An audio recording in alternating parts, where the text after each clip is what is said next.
Hello viewers, welcome to my English learning centre. আশা করি সবাই ভালো আছো। আজকে আমি তোমাদের একটা নতুন জিনিস শেখাবো। তার আগে বলি, আমার চ্যানেলে যারা নতুন তারা দয়া করে একটু আমার চ্যানেলটা সাবস্ক্রাইব করে দিও। তোমাদের এই সাবস্ক্রাইব আমাকে মোটিভেশন করবে পরবর্তীতে নতুন নতুন ভিডিও বানানোর ক্ষেত্রে এবং আপলোড করার ক্ষেত্রে। দেখো, একটুখানি যে সাবস্ক্রাইব বা একটু ভিউজ না বাড়লে, না আসলে না ঠিক মোটিভেশন হয় না বা ঠিক আগ্রহটা জন্মায় না। তা তোমরা একটু পাশে থাকো, আমার চ্যানেলটা লাইক কমেন্ট করো এবং নতুন হলে আমার চ্যানেলে সাবস্ক্রাইব করে দিও। ঠিক আছে, এবার আসি কাজের কথায়। দেখো, নাউন থেকে ভার্বে কীভাবে রূপান্তরিত হয়।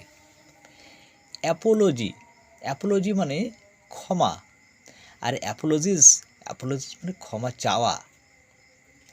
বাত, BATH, বাত মানে কি স্নান, আর সেখান থেকে BATHE স্নান করা। কেস, CASE, কেস মানে খাঁচা, এনকেস মানে খাঁচায় বন্দি করা। সার্কেল, সার্কেল মানে বৃত্ত, সেখান থেকে ভার্বে আসছে এন সার্কেল, অর্থাৎ বৃত্তের মধ্যে রাখা।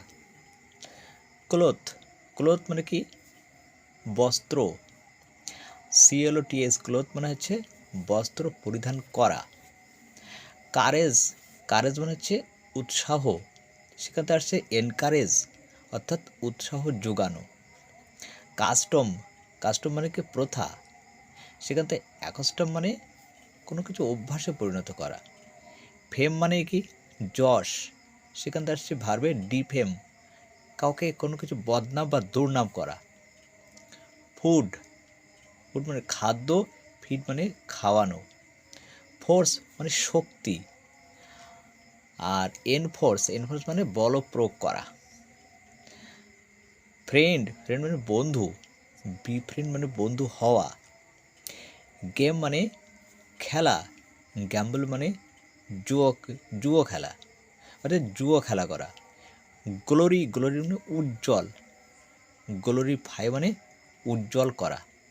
তাহলে তোমরা দেখলে তো বিষয়টা, যে নাউন এবং ভার্বের মধ্যে কত কাছাকাছি ক্লোজ সম্পর্ক, শুধুমাত্র একটা দুটো বানানের পার্থক্য।